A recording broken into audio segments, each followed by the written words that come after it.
Hi guys, it's Russ from russhowepti.com. In this video I want to talk about creatine supplements. Creatine is becoming increasingly popular. It's probably only second now to actual protein shakes in terms of its popularity. But I find that when I'm in the gym training people, a lot of people take creatine without really knowing what it is or what it's supposed to do. So hopefully this video is going to help you. I'm going to make this as simple as possible.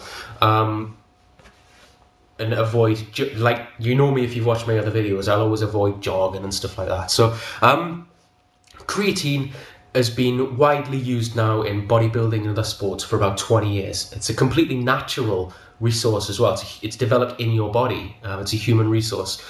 First of all, I'm going to show you what creatine is, and then I'm going to explain what types of creatine I would recommend using. Okay, I don't normally do that. I normally like to just let people make their own mind up, but with this one, it's pretty much a no-brainer for me. So first of all, creatine, as like I say, it's developed inside your body. It's designed to give you explosive strength for a short period of time. If you think of something like a sprinter or a boxer, actually that's a sprinter, as soon as the gun goes, they just explode, right? For 100 meters, they go all out. And they're using their creatine resources there inside their body. Now, after 100 meters though, if they just carried on running, they wouldn't be able to keep up that massive speed, right? Which is why long distance runners don't go that fast. What would happen if they tried keeping up that speed is after about 200 to 250 meters, lactic acid would start going into their muscles. Their creatine levels have ran out, and you'd find that your muscles basically just hurt. Your body's trying to get you to stop what you're doing. If you carried on going, see, as that's happening, your creatine levels are building back up. So if the sprinter was able to carry on going, eventually you'd get, I guess, what we would describe best as a second wind, where they can come back again for a short period of time. They can go faster again because their creatine levels have built up. You see that happening a lot more in boxing than any other sport. A boxer looks like he's done and then all of a sudden seems to get energy from nowhere.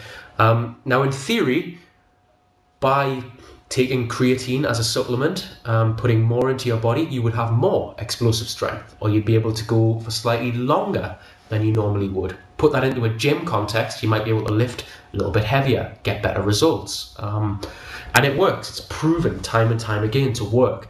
In terms of what types of creatine you can have, there are now, what started out as just basic creatine monohydrate, there are now so many other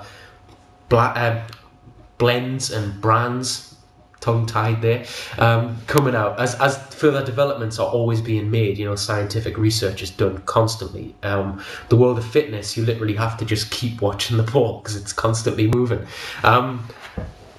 For me though, because I work as a trainer, I don't just recommend products off personal choice. I have to go off what has the most scientific proof. And although you have stuff like the CEE, the FLS there, or you have Crealkaline tablets, it's basically all designed now to get it into your body more effectively or faster. However, the particular blend of creatine which has the most scientific proof is still the original creatine monohydrate. And whenever I'm recommending any creatine to any clients, that's always going to be the one that I go with, simply because although I've personally enjoyed the newer developments and got happy with the results that I got from them when I was using them, if I'm recommending it to someone else, I'm not going to use personal choice. I'm going to go off proof. And creatine mono has been around for so long that it's the undisputed king still. So if you're looking at creatine, you're thinking about starting taking it as a supplement, then you can't really go wrong with that. The good thing as well, an additional benefit, is that because of all the new developments and all the new products which have came out in the creatine market, the price of the basic monohydrate is actually plummeted now, and you can pick it up for a lot cheaper than you could have in the past.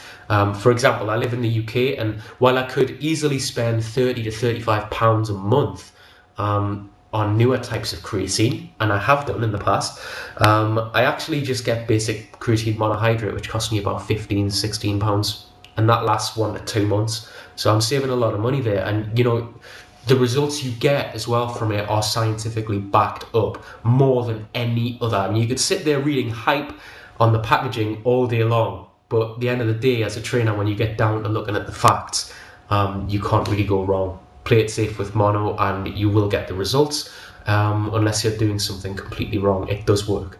Thanks a lot for watching this video. If you're thinking about taking creatine, or maybe if you've just started and you're not really sure what it does, hopefully this has helped, and hopefully you can use it a bit more wisely if you are going wrong or taking too much. It's very important that you follow the guidelines on creatine. You don't want too much because it can be dangerous. So hopefully this video has just helped shed some light on it. It seems to be a bit of a shady subject with people in the gym. They're quite happy to take it without really knowing what it is. So thanks a lot for stopping by and watching. Bye bye.